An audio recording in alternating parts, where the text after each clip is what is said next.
আপনি দলে থাকার সময় তো একাধিক দুর্নীতি দেখেছেন এবং সেই দুর্নীতির সামনে একচোখামি পক্ষপাতিত্ব দেখে সেগুলোকে চুপ করে থাকতে দেখেছেন। এরকম কোনো ঘটনা রয়েছে আপনার নিজের সঙ্গে, সেই রকম অভিজ্ঞতা রয়েছে? অনেকগুলো আছে, অনেক আছে। এই যে আরজিকর কেসে অভিজ্ঞদের ঘটনা নিয়ে আজকে সংবাদ মাধ্যমের সামনে আসছে। এই অভিজ্ঞ কে? আইপ্যাকের পর থেকে দলের কার্য তো ভালো তো হয়নি, বা তৃণমূলের মধ্যে বা তৃণমূল বলতে মমতাদির বিকল্প কোনো নেতা বা নেত্রী এখনো নেই। যাকে চেষ্টা করা হয়েছিল করার, বা নেত্রী নিজেও যাকে চেষ্টা করেছেন করার, তার গ্রহণযোগ্যতা মানুষের কাছে এবং ভোটের ময়দানে এবং রাজনীতির রঙ্গমঞ্চে তার গ্রহণযোগ্যতা নিয়ে যথেষ্ট প্রশ্ন ঐতিহাসিকভাবেই উঠে গেছে। এই থ্রেট কালচার আমার মনে হয় সুস্থ রাজনীতির জায়গা হতে পারে না, এবং সেটা আমি খুব তিতি বিরক্ত।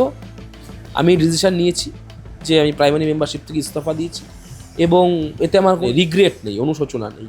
রাজ্যে পালাবদল এবং তার সঙ্গে সঙ্গেই তৃণমূল দলের একাধিক নেতা এবং কর্মীরা সেই দলের বিরুদ্ধেই ক্ষোভ উগরে দিয়েছেন। মমতা বন্দ্যোপাধ্যায় এবং অভিষেক বন্দ্যোপাধ্যায়ের বিরুদ্ধে অভিযোগ বহু। আমাদের সঙ্গে রয়েছেন তৃণমূল ছাত্র পরিষদের প্রাক্তন রাজ্য সম্পাদক সুপ্রিয় চন্দ, তার সঙ্গে কথা বলবো। দাদা, প্রথমেই আসি, এই যে দলের বিরুদ্ধে বহু অভিযোগ এবং বহু নেতা, আমরা বহু দেখলাম যারা নেতা কর্মী তারা কিন্তু ছাড়তে চাইছেন দল, ইতিমধ্যেই তারা বলেছেন রাজনীতি ছেড়ে দিচ্ছেন, এরকম ঘোষণাও অনেকে করেছেন। কি বলবেন পুরো বিষয়টিকে? এবং আপনিও বহু অভিযোগ তুলেছেন দলের বিরুদ্ধে। দলের যে দল করেছি সে দলের বিরুদ্ধে তো দলে থাকতে অভিযোগ করাটা আনএথিক্যাল। ফলে দলে আমি যতদিন সক্রিয়ভাবে কাজ করেছি বা বহু অসম্মান সহ্য করেও, বিশেষ করে 2022-23-এর পর তোমরা জানো, তারপরেও যেভাবে বিভিন্ন দায়িত্ব যখন যা পেয়েছি চেষ্টা করেছি করবার, সেটা দলকে ভালোবেসেই, বা সবচেয়ে বড় কথা মমতাদির প্রতি আস্থা রেখেই। মমতাদির প্রতি বা দলের প্রতি যে আমার আশাভঙ্গ হয়েছে এমন নয়, তবে মোহভঙ্গ হয়েছে এ কথা তো নিশ্চিতভাবে বলা যায়। আমাদের 2026-এর 4 মের যে ফলাফল, আমি মনে করি যে এটা the sole reason behind this defeat is super arrogance. চূড়ান্ত উদ্ধত্ত, তার যা ফসল হয় সেই ফসলই কার্যত এই ফলাফলের মাধ্যমে উঠে এসছে। এখন দেখো, অভিযোগ করে এখন কি হবে? এখন তো একটা 200 থেকে দলের আসন সংখ্যা 80-তে নেমে গেছে। তো তারপরে স্ট্যান্ডিং ওভেশন বা তারপরে বাহবা বা কৃতিত্ব দেওয়া, এইটা তো কোনো সুস্থ রাজনৈতিক কালচার হতে পারে না। কিন্তু আমি যা কথাগুলো বলেছি বা বলছি, বা আমার মতো যারা বলছে, আমি তাদের দায় না নিয়েও বলছি, অন্তত আমরা বা আমি যে কথা বলছি সেটা পলিসি সংক্রান্ত কিছু সমালোচনা, ব্যক্তিগত কোনো ব্যাপার নেই। নিশ্চিতভাবে মমতা বন্দ্যোপাধ্যায়, অভিষেক বন্দ্যোপাধ্যায়, তাদের কাছ থেকে অনেক স্নেহ আমি পেয়েছি। হয়তো তার মধ্যে অনেক বেশিরভাগটাই বাড়তি, হয়তো ততটা পাওয়ার যোগ্যতা আমার নাও থাকতে পারে, সেটা তো মানুষ বলবে। হয়তো আমার চাইতে, হয়তো কেন, নিশ্চিতভাবে আমার চাইতে অনেক ভালো ভালো কর্মীরা দলের বিভিন্ন বুথে, ওয়ার্ডে, অঞ্চলে আছে। আমি তাই নিজের কথা বলছি এমন নয়, কিন্তু আমি যে কথাটা ওভারঅল তুলে ধরতে চাইছি সেটা কর্মীদের কথা। কর্মীদের মধ্যে যারা রাজনৈতিক কর্মী, পলিটিক্যাল কর্মী, যারা কর্মচারী নয়, যারা সহকর্মীর মর্যাদা প্রত্যাশা করে, দাবি করেছে দীর্ঘদিন থেকে, সেই সমস্ত কর্মীকে বছরের পর বছর ধরে কিন্তু কর্নার করা হয়েছে দলে। কবে থেকে হলো এটা? মূলত যবে থেকে দল একটা ভাড়াটে সংস্থা আইপ্যাক, তাদের অঙ্গুলি হেলনে বা তাদের প্ল্যানিংয়ে যবে থেকে দল ফরওয়ার্ড করেছে বা ক্যারি ফরওয়ার্ড করেছে, চলেছে। এখন বাকি আরও অনেক কথা আছে, নিশ্চিতভাবে সেগুলো সামনে আসবে, অনেকগুলো সামনে আসছে। অনেকে বলছে, সিনিয়র নেতারা তারা একের পর এক কথা সামনে তুলে আনছেন। কৃষ্ণেন্দু নারায়ণ চৌধুরীর মতো মালদায়, শিলিগুড়িতে পাপিয়া ঘোষের মতো, জলপাইগুড়িতে খগেশ্বর রায়দের মতো। তো সিনিয়র লোকেরা বলছে কোথাও তো একটা ভুল ছিল, দলের প্রথমে উচিত এটাকে অ্যাকসেপ্ট করা এবং অ্যাকনোলেজ করা। নাহলে শুধুমাত্র শোকজ, সাসপেন্ড আর থ্রেট কালচারের মাধ্যমে আর কোনো কেসে ফাঁসিয়ে দেবো, কোনো কেসে তুলে দেবো, কোনো এআই দিয়ে ভিডিও অডিও করব, এর মাধ্যমে কিন্তু আমার মনে হয় না যে এর সমাধান সম্ভব, বা দলেরও ঘুরে দাঁড়ানো খুব রাজনৈতিকভাবে প্রাসঙ্গিক হয়ে উঠবে। তো আমার মনে হয় প্রথমে কোথাও একটা ভুল ছিল, এটার অ্যাকসেপ্টেন্সটা খুব জরুরি, অনেস্ট অ্যাকসেপ্টেন্স। এবং সেই ভুলটা কি, কবে থেকে হলো, কাদের জন্য হলো, সেই দায় নেওয়াটাও আমি মনে করি রাজনীতিতে অত্যন্ত জরুরি একটা বিষয়। কিন্তু সেক্ষেত্রে যেমন বহু অভিযোগ রয়েছে মমতা বন্দ্যোপাধ্যায়ের একটি লবি এবং অভিষেক বন্দ্যোপাধ্যায়ের একটি লবি। সেই যে মমতা পন্থা এবং অভিষেক পন্থার মধ্যে যে ফারাকটা বিভিন্ন নেতাকর্মীরা করেছেন, আপনি এই বিষয়টাকে কিভাবে দেখেন? এবং তার সঙ্গে সঙ্গে আইপ্যাক নিয়ে আপনি বহু অভিযোগ করেছেন যে আইপ্যাক দায়িত্ব আসার পর বা কর্পোরেট একটি হাউস এই দায়িত্বটা নেওয়ার পর কিন্তু দল পতন শুরু হয়ে গিয়েছে, সেটা কিভাবে দেখবেন? আইপ্যাকের পর থেকে দলের কার্য তো ভালো তো হয়নি, বা কিছু ক্ষেত্রে 2021-এর বা কিছু নির্বাচনে কিছু সাফল্য আসলেও সেটা কসমেটিক ডেভেলপমেন্ট হয়েছে, তার কোনো রিয়েল ডেভেলপমেন্ট, দলের গ্রোথ, রিয়েল গ্রোথ বলতে যা বোঝায় সেটা দলের ক্ষেত্রে হয়নি। এখন বাকি মমতা বন্দ্যোপাধ্যায়, অভিষেক বন্দ্যোপাধ্যায় অনেক বড় বড় ব্যাপার, সর্বভারতীয় নেত্রী, আরেকজন হচ্ছে সর্বভারতীয় সাধারণ সম্পাদক। যদিও বাংলার বাইরে, কিন্তু আমি ত্রিপুরাতেও প্রচারে গেছি, কোথাওই আমরা নির্বাচনী খুব একটা সাফল্য সর্বভারতীয় ক্ষেত্রে পেয়েছি বা সাধারণ সম্পাদকের নেতৃত্বে পেয়েছি এমনটা এখনও অবধি ইতিহাসে উল্লেখ নেই, হিস্টোরিক্যালি ডকুমেন্টেড নেই।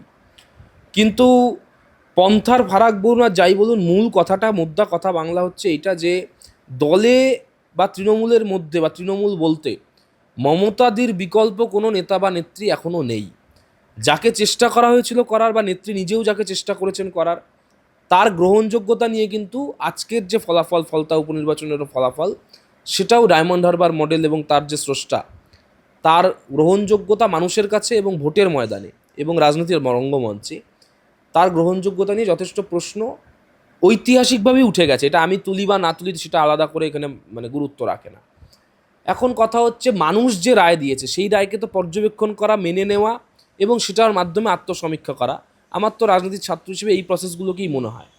উল্টো পাল্টা গাড়ির ওপর উঠে হাত নাড়ানো বা প্রার্থীপদ কেউ তুলে দিচ্ছে, কেউ দলের গঠনমূলক সমালোচনা করছে, তাদেরকে সাসপেন্ড, শোকজ, কেসের ভয়, এআই ভিডিও অডিও করা, আর কেউ দলের মনোনীত প্রার্থীপদ থেকে সরে দাঁড়াচ্ছে, তাকে কোনো শোকজ, সাসপেন্ড না করা, হ্যাঁ, একটা শোকজ চিঠিও ধরানোর সাহস না দেখানো, এই দ্বিচারিতা আমার মনে হয় সেটাও কর্মীদেরকে বিভ্রান্ত করছে এবং সেটাও তৃণমূল কংগ্রেসের রাজনৈতিক ভবিষ্যৎকেই কার্যত প্রশ্নচিহ্নের মধ্যেই দাঁড় করাচ্ছে। অর্থাৎ দ্বিচারিতা, সেটা তো সব ক্ষেত্রেই পরিত্যাজ্য হওয়া উচিত।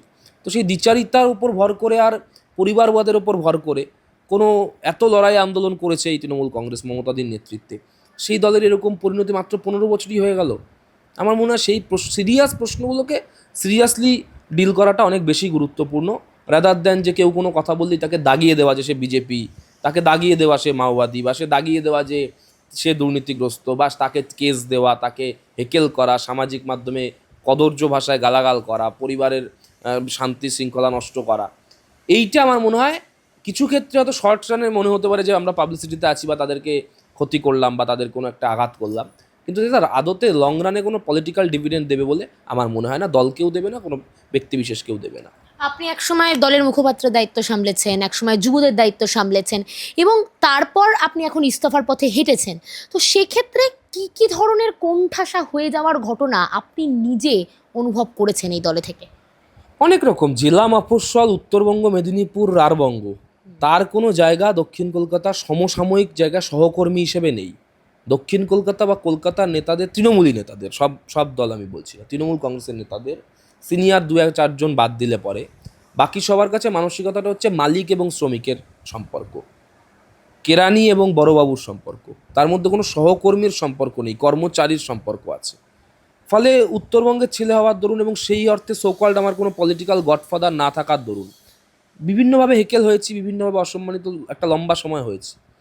কিন্তু আমি যে রাজনীতির পাঠশালা থেকে এসেছি বা যে আমি ছাত্র আন্দোলন, মমতাদির সান্নিধ্য, তার থেকে শেখা, তাকে দেখা, এসবভাবে যেভাবে আমি রাজনীতির মধ্যে এসেছি, তাতে আমার মনে হয়েছিল প্রাথমিকভাবে যে এটা তো রাজনীতির পার্ট অ্যান্ড পার্সেল, এটাকে নিয়েই চলতে হবে। এর মধ্যে রাজনীতিতে কুসুমাস্তীর্ণ পদ বলে কিছু হয় না, বা যে কোনো পাবলিক লাইফে আপনি যে কাজ করেন সেখানেও আপনি একটা বড় হাউসে প্রথম সারির সাংবাদিক হিসেবে নিজেকে প্রতিষ্ঠিত করতে সবটা রাস্তা আপনি গোলাপের রাস্তা পাবেন না। কিন্তু কথা হচ্ছে যে তার তো শীর্ষ নেতৃত্বের একটা পলিসি থাকবে নতুন নেতৃত্বকে তুলে আনার ক্ষেত্রে। নতুন নেতৃত্বকে আমি তুলে আনবো, নুসরাত জাহানকে সাংসদ করব, প্রতিকুর রহমানকে জয়েন করিয়ে স্টার ক্যাম্পেনার করব, এই পলিসিগুলো আমার মনে হয় অথচ বৈশ্বনাথ চট্টোপাধ্যায়, জয়া দত্ত, অশোক রুদ্ররা রাজনৈতিক স্বীকৃতি পাবেন না। তো তারা বলতে পারেননি, আজকে কেউ অনেকে বলছেন। তো এবার হ্যাঁ, আপনি বলতে পারেন যে আগে বলেননি কেন। এবার তৃণমূলের থেকে, তৃণমূলের এই কথাগুলোকে আমি দলের ভেতর একাধিকবার বলেছি, ছাত্র সংসদ নির্বাচন হওয়া প্রয়োজন, নতুন নেতৃত্ব উঠে আসছে না, চিঠি আছে আমার, সেই পথে দল হাঁটেনি। তাতে যা হওয়ার হয়েছে, আরজিগর থেকে কসবা ল কলেজে বিভিন্ন কাণ্ড, ম্যাঙ্গো, জ্যাকফ্রুটরা সামনে এসছে। এবং আপনি যে মিডিয়ায় কাজ করেন, আপনি তো মিডিয়া যতক্ষণ অ্যাসাইন্ড কর্মী, ততক্ষণ তো আপনি সেই মিডিয়ার সিইওর বিরুদ্ধে কথা বলাটা এথিক্যালও নয়, ঠিকও নয়। ফলে আমি এখনও কোনো সিইও বা ব্যক্তির বিশেষে আমার কোনো রাগ অভিমান নেই। রাজনীতির জায়গায় আছে, ব্যক্তিগতভাবে তার বাড়ির সামনে অভিষেক বন্দ্যোপাধ্যায়ের আজকে লোক স্লোগান দিচ্ছে, হেকেল করছে। অভিষেক বন্দ্যোপাধ্যায় রাজনৈতিক ব্যক্তি, কিন্তু তার বাড়ির অপর 3 সদস্য রাজনীতি করেন না, রুজিরাদি বা দুই ছেলে মেয়ে আয়াংশ এবং আজানিয়া, ওরা তো রাজনীতি, ওদের মানসিক অবস্থা বা ট্রমার মধ্যে দিয়ে যে যাচ্ছে। তো এইটা আমার মনে হয় সব স্তরের রাজনৈতিক নেতৃত্ব ভেবে দেখা প্রয়োজন, যে যারা রাজনীতি আমরা করি, আমরা তো আসলে একটা বড় ফ্র্যাটার্নিটি, পলিটিক্যাল ফ্র্যাটার্নিটি। আমাদের যে ঘনিষ্ঠ মানুষেরা বা বৃত্তের যে লোকেরা, তাদেরা অনেকে রাজনীতি করেন না, কিন্তু রাজনীতির যে আজ, সেটা যেন তাদেরকে কোনোভাবে তাদের মানসিক একটা দীর্ঘস্থায়ী ট্রমার জন্ম না দেয়। ফলে সেটা আমি বারবার অ্যাপিল, সেটাও আমি করেছি, বা দেখবেন আমার লেখাতে আমি লিখেছি যে এই জিনিসটাও সুস্থ রাজনীতির লক্ষণ নয়, যে কারোর বাড়ির সামনে গিয়ে হুজ্জতি বা ইত্যাদি। কিন্তু আজকে দুপুর 12টার পর দেখে নেব রবীন্দ্রনাথ বঙ্কিমের রাজনীতি বাংলা, সেখানে ডিজে বাজাবো, এই ধরনের কথাও কোথাও ব্যাকফায়ার করেছে বলে আমার মনে হয়, নিশ্চিতভাবে করেছে। কিন্তু এই যে পাহাড় প্রমাণ দুর্নীতি, সেটা তো হয়েছে, সেটা স্বীকার করছেন তৃণমূল নেতা কর্মীরাই বর্তমানে। এবং এই পাহাড় প্রমাণ দুর্নীতিকে কি এই আশকারা দেওয়াটাই আজকে ব্যাকফায়ার করলো, এবং যারা সৎভাবে রাজনীতি করতে চেয়েছিলেন, গঠনমূলকভাবে রাজনীতি করতে চেয়েছিলেন, তাদেরকে গুরুত্ব না দেওয়া, তারকা প্রার্থীদেরকে প্রাধান্য দেওয়া, এগুলোই ব্যাকফায়ার করলো? হ্যাঁ, এখন তো সেলফ ইন্ট্রোস্পেকশন দরকার, কিন্তু দলের মধ্যে কোনো সেলফ ইন্ট্রোস্পেকশন আছে বলে বা তৃণমূল কংগ্রেস 1%ও চেঞ্জ হয়েছে বলে কিন্তু আমার মনে হয় না। তার জন্য আমি ইস্তফা দিচ্ছি, নাহলে দলটাই করতাম। মানে অনেকে বলছে তুমি তৃণমূল করবে না, বিজেপি করবে। কেন বিজেপি করতে যাব? আমি তো বিজেপি বিরোধী রাজনীতি গত 8 বছর করে এসেছি। আমি যখন রাজনীতিতে আসি 2019 সালে, তো তৃণমূল কংগ্রেসের সাংসদদের সংখ্যা সেটা 34 থেকে 22-এ নেমে এসেছিল। তাহলে সেই সময় তো আমি বিজেপি করতে পারতাম। বিজেপি তো সেই সময় আমার জায়গায় জলপাইগুড়ি, উত্তরবঙ্গে তো বিজেপি। এবং আমি তো এটা রাজনীতি ছাত্র হিসেবে জানি যে তৃণমূল 15 বছর, 20 বছর, 25 বছর, তারপর তো বিজেপি আসবে। তা আমার তো এখন বয়স 25, তখন ছিল 21। তাহলে আমি 70-60 বছর অবধি রাজনীতি করলে, যদি সরকার পক্ষে থাকতে হতো, তখন থেকেই বিজেপি করতে পারতাম। তাহলে যারা বলছে তারা আহাম্মক, অথবা রাজনৈতিক ক্যালকুলেশন সম্বন্ধে কোনো ধারণা নেই। আর বিজেপি আমাকে নেবে কেন? বিজেপির 206 না, আমি বিজেপিকে অ্যাপ্লিকেশন দিয়েছি, না বিজেপি আমাকে ফোন কল করেছে। আমি অভিনন্দন, আমার যারা তৃণমূল থেকে বিজেপিতে গেছে অনেকে আছে, তারা জিতেছে, অনেক জায়গায় প্রার্থী হয়েছে, তাদেরকে জিতেছে, অভিনন্দন জানিয়েছি। সিপিএমকেও জানিয়েছি, নওশাদ সিদ্দিকীকেও ফেসবুকে অভিনন্দন জানিয়েছি। তাতে কি আমি আইএসএফ করব? ফলে এগুলো আহাম্মকি কথাবার্তা। ফলে আমি বলছি সেলফ ইন্ট্রোস্পেকশনের পথে হাঁটা তো প্রয়োজনীয়, কিন্তু সেটা দল কতটা করছে না করছে, এটা দলের, এখন আমি দলে নেই, দলে যারা আছে তারা কতটা সক্রিয়। কারণ দলের শৃঙ্খলা রক্ষা কমিটি বলে একটা আছে, আমি জানতাম, আমাকে বারবার করে সেখান থেকে অনেক লেটার শোকজ বা বলেছে, অনেক সময় আমাদের মতো অনেককে বলেছে। সেই শৃঙ্খলা রক্ষা কমিটি এখন কোথায়? এই শ্রীমান জাহাঙ্গীর, তিনি ফলতা প্রার্থীপদ থেকে উঠে দাঁড়ালেন দু সপ্তাহ আগে, 2 দিন আগে। দল বলল যে এটা ওর ব্যক্তিগত, দলের মধ্যে জড়িয়ে নেই। তা দল একটা তাকে কেন শোকজ করবে না? সাসপেন্ড করার হিম্মত নেই। আমি বুঝলাম যে জাহাঙ্গীর খান অত্যন্ত প্রভাবশালী, অত্যন্ত বড় জায়গায় তার যোগাযোগ বা পরিচয় বা যোগসাজশ আছে, কিন্তু তাকে একটা শোকজ তো করানো যেত। অন্তত দলের কর্মীরা তাতে আশ্বস্ত হতো যে ভাই তুমি এরকম 2 দিন আগে উঠে এলে, তার কারণটা তুমি দাও। শোকজ করতে তো আর তাকে অ্যারেস্ট করতে হতো না। তাতে কর্মীদের কাছে দলের ছবিও অনেক পরিচ্ছন্ন হতো। দলের মুখপাত্রদেরও এই নিয়ে কোনো সাংবাদিক প্রশ্ন করেনি। এখন যারা দলের মুখপাত্র আছেন তারাও এই নিয়ে কিছু বলছেন না। ফলে সব মিলিয়ে তো কঠিন সময়। আমি আশা করব যে মমতাদির নেতৃত্বে এবং মোহবর্জিত হয়ে, ব্যক্তি বিশেষের প্রতি মোহবর্জিত হয়ে, নিশ্চিতভাবে মমতাদি ভারতবর্ষের সেরা 10 জন নেতা নেত্রীর মধ্যে এখনও একজন, এবং তিনি থাকবেন বলেই আমার বিশ্বাস। তার নেতৃত্বে দল ঘুরে দাঁড়ালে আমরা সবাই খুশিই হব। আপনি দলে থাকার সময় তো একাধিক দুর্নীতি দেখেছেন, এবং সেই দুর্নীতির সামনে একচোখামি পক্ষপাতিত্ব দেখে সেগুলোকে চুপ করে থাকতে দেখেছেন। এরকম কোনো ঘটনা রয়েছে আপনার নিজের সঙ্গে, সেই রকম অভিজ্ঞতা রয়েছে? অনেকগুলো আছে, অনেক আছে। আমি বলি আপনাকে যে এই যে আরজিকর কেসে অভিজ্ঞদের ঘটনা নিয়ে আজকে সংবাদ মাধ্যমের সামনে আসছে। এই অভিজ্ঞে কে, কাদের আশ্রয় প্রশ্রয় আজকে অভিজ্ঞে বিরূপাক্ষ এরা মেডিকেল কলেজের ভর্তাকর্তা বিধাতা হয়ে গেল? অভিজ্ঞে তো তার ডিগ্রি সার্টিফিকেট তো বর্ধমান বোধহয় মেডিকেল কলেজ থেকে, সেখানে সেটা খতিয়ে দেখা প্রয়োজন। মেডিকেল কলেজে বিভিন্ন ছাত্রছাত্রীদের নামে মেডিকেল কলেজ তৃণমূল ছাত্র পরিষদ কবে থেকে গড়ে উঠলো? তৃণমূল ছাত্র পরিষদের ইঞ্জিনিয়ারিং সেল কবে থেকে গড়ে উঠলো? তার ভূমিকা কী ছিল? দলে তার কী কন্ট্রিবিউশন, কত % ভোট বা কটা মিটিং মিছিলে সেখানে দল কন্ট্রিবিউটেড হয়েছে? তৃণমূল যুব কংগ্রেসে বেশিরভাগটা 70 থেকে 80% যে পদাধিকারী, আপনি এখনও কমিটি খুলে দেখুন, 80% তার মধ্যে পদাধিকারী হচ্ছে বিভিন্ন নেতা মন্ত্রীদের ছেলে মেয়ে, নয়তো ভাই ভাইরা, এই জাতীয় পরিবারবাদ থেকে। তাহলে দলের বাকি যারা কর্মী পারফরমেন্সের মাধ্যমে যে উঠে আসার কথা দলের জাতীয় সাধারণ সম্পাদক বলেছিলেন, তারা কোথায় উঠে এলো? দেবাংশু ভট্টাচার্য উঠে এসছেন, দেবাংশু ভট্টাচার্য যুব তৃণমূলের সাধারণ সম্পাদক ছিলেন। সেখান থেকে কেন তাকে কী জন্য সরানো হলো? সরিয়ে তাকে আইটি সেলের মতো একটা দায়িত্বে দেওয়া হলো। সেখান থেকেও বোধহয় এখন অন্য একজনকে দিয়েছে। ফলে প্রসেসটায় সমস্যা তো ছিলই, এবং যে পদ্ধতি, যে ডেকোরাম, যে ওয়ে অফ অ্যাপ্রোচ, তার মাধ্যমে রাজনীতি পরিচালিত হয়েছে বিশেষ করে 2019-এর পর থেকে আইপ্যাকের বদান্যতায়। সেটার মধ্যে কি ভুল, কেন ভুল এবং সেই ভুলকে কেন শোধরানো গেল না, সেইটাও আমার মনে হয় দলের আতশকাচের নিচে আনা উচিত। শুধু সুপ্রিয়দের বা আরও এরকম 2-4 জনকে আতশকাচের নিয়ে এসে তাদেরকে চরিত্র হনন করা, আক্রমণ করা, এটা করে যদি তৃণমূল 5% ভোট বাড়ে তৃণমূলের, তাহলে আমি খুশি হব। কিন্তু তাতে তো বাড়বে না, সাধারণ বুদ্ধি তো তা বলছে না। ফলে যা করলে বাড়বে, রাজনৈতিক জীবিত দল হিসেবে আমার মনে হয় সেই পথে দলের হাঁটা উচিত। আজকে শুধুমাত্র অভিষেক পন্থার জন্যই দলের এই ভরাডুবি, তার সঙ্গে সঙ্গে শুভেন্দু অধিকারীকে সরানো দল থেকে, বা শুভেন্দু অধিকারীর এই ক্ষোভের কারণও তো খানিকটা অভিষেক পন্থাই, এটাই কি সমর্থন করছেন? আমি দায়ী করার কেউ নই, দায় দেওয়ার কেউ নই, কিন্তু কর্মীরা তো এই কথা বলছেন। আমি তো কর্মীদের কথাটা আপনাকে রিফ্লেক্ট করতে পারি, কিন্তু কর্মীরা, নেতারা, বিভিন্ন প্রাক্তন বিধায়ক, প্রাক্তন মন্ত্রী, তারা তো এই কথা বলছেন। শওকত মোল্লা ক্যানিং পূর্বে আমাদের সিটিং এমএলএ ছিল, ভাঙড়ে আরাবুল ইসলাম নেতা। তাহলে আমি কেন সিটটাকে চেঞ্জ করব, আর কেন আমি কাউকে কর্নার করব? কাদের বুদ্ধিতে? বিভিন্ন জায়গায় টাকার বিনিময়ে টিকিট বিলি হয়নি? বিভিন্ন জায়গায় কমিটির যে পদাধিকার, কোটি কোটি টাকা, লক্ষ লক্ষ টাকার বিনিময়ে বিভিন্ন জায়গায় পদাধিকার, ব্লক সভাপতি, টাউন মণ্ডল সভাপতি হয়নি? ফলে নাইট পার্টি, ডিজে পার্টি আর পলিটিক্যাল পার্টি, তিনটে তো আলাদা। ফলে পলিটিক্যাল পার্টিকে পলিটিক্যাল পার্টির মতো অ্যাপ্রোচ করা উচিত। নুসরত জাহান আমার ব্যক্তিগত শত্রু না, আমার সঙ্গে 2টো প্রোগ্রামে দেখা হয়েছিল, জীবনে, সারা জীবনে, তাতে যথেষ্ট ভালো স্মৃতিই আছে। কিন্তু তাকে বসিরহাটের সাংসদ করার মানেটা কি? বা এই ধরনের আরও বিষয়, আমি নাম ব্যক্তি একটা নাম উদাহরণ হিসেবে রাখলাম। তো এরকম সমস্যা, গোলমাল তো আছেই। এখন সেই গোলমালগুলোকে ট্রেস আউট না করে, সেইটার ব্যাপারে কাজকর্ম না করে, শুধুমাত্র যারা গোলমালগুলোকে তুলে ধরছে তাদের মুখ বন্ধ করো, তারা স্ট্যান্ডিং ওভেশন দাও বা এক পায়ে দাঁড়িয়ে থাকো রোদে, এই থ্রেট কালচার আমার মনে হয় সুস্থ রাজনীতির জায়গা হতে পারে না। এবং সেটা আমি খুব বিরক্ত। বিপদের সময় বা চৌঠামের পরে কর্মীরা উত্তরবঙ্গের তৃণমূল নেতৃত্বকে কাউকে পাশে পায়নি, এবং দলে নিজেকে বদলানোর 1% চেষ্টা না করা। মূলত এই দুটো কারণেই আমি অত্যন্ত বিরক্ত হয়ে, এবং আমি আবেগপ্রবণ মানুষ, খানিকটা ইম্পালশন থেকে ইম্পালসিভ হয়ে আমি ডিসিশান নিয়েছি যে আমি প্রাইমারি মেম্বারশিপ থেকে ইস্তফা দিয়েছি। এবং এতে আমার কোনো ইস্তফা নেই, রিগ্রেট নেই, অনুশোচনা নেই।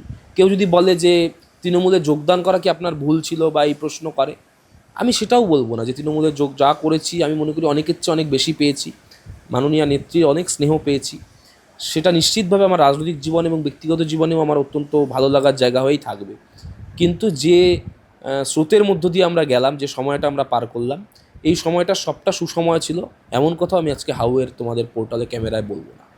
একটা শেষ প্রশ্নে যাব। দলের একাংশের কর্মীদের কাছে টাকা পর্যন্ত পৌঁছতো না, তাদের যে প্রাপ্য টাকা সেটা তারা বঞ্চিত থেকে গেছেন বছরের পর বছর ধরে, এবং একাংশের কর্মীরা দিনের পর দিন প্রাপ্য টাকার অধিক টাকা পেয়ে ফুলে ফেপে উঠেছেন। সেখানে বাড়ি, গাড়ি, বিভিন্ন কিছু তাদের কালো টাকা দেখা গিয়েছে। এই যে পরিস্থিতি, এই যে একচোখামি, পক্ষপাতিত্ব, এটা কি দলের ভবিষ্যৎকে আর রাখবে, বা দলটা কি আর টিকে থাকবে? দেখুন, আমি জ্যোতিষী বা গণৎকার নই, তবে মমতা বন্দ্যোপাধ্যায় অত্যন্ত লড়াকু নেত্রী হিসেবেই বাংলায় পরিচিত, কিন্তু তারও বয়স হয়েছে। ফলে এই ভগ্ন স্বাস্থ্য, ভগ্ন হৃদয় নিয়ে, এবং এই রকম একটা পরিস্থিতিতে যেখানে বেশিরভাগ নেতার সাথে আর্থিক বা বিভিন্ন রকম বেআইনি কাজকারবারে যুক্ত আছে, বিশেষ করে জনপ্রতিনিধি যারা, কাউন্সিলর্স, পঞ্চায়েত, বিধায়ক, তো সেই রকম অবস্থায় দল একটা কঠিন সময় বা চ্যালেঞ্জের মধ্যে, আমার পুরনো দল আছে সেটা তো নিশ্চিতভাবে। এখন সেটাতে অভিষেক বন্দ্যোপাধ্যায়ের এটা একটা বড় পরীক্ষা, যে তার নতুন সময়ের নেতা হিসেবে বিরোধী আসনে থেকে, যেখানে তার ডিরেক্ট ফোনটা রাজ্যের ডিজি এখন আর একবারে ধরবেন না, ফলে সেই জায়গায় পুলিশ প্রহরা বেষ্টিত না হয়ে এই সময়টায় তিনি কিভাবে দলকে নেতৃত্ব দেন এবং দল কি পারফর্ম করে, তার উপর নির্ভর করবে। কিন্তু পরিসংখ্যান কিন্তু খুব শুভ বা সুখবর দিচ্ছে না, কারণ আজকে ফলতার উপনির্বাচন হয়েছে, সেখানটায় আমি যদি ভুল না করি সিপিএম বা বামফ্রন্ট সেকেন্ড জায়গায় চলে এসছে, এবং সে ফলতা কিন্তু আমাদের মনে রাখতে হবে অত্যন্ত মাইনরিটি অধ্যুষিত একটা অঞ্চল। ফলে সেই মাইনরিটি ভোটও যদি আস্তে আস্তে তৃণমূল কংগ্রেসে, যেটা বিজেপি বিরোধী ভোট হিসেবে আমরা ট্র্যাডিশনালি ধরে নিই, তো সেই traditional BJP, anti BJP vote যদি তৃণমূল কংগ্রেস রাজ্যের প্রধান বিরোধী দল তার থেকে সুইচ করতে শুরু করে সেফোলজির জায়গা থেকে বা পরিসংখ্যানের জায়গা থেকে, সেটাও খুব একটা শুভ ইঙ্গিত দিচ্ছে না।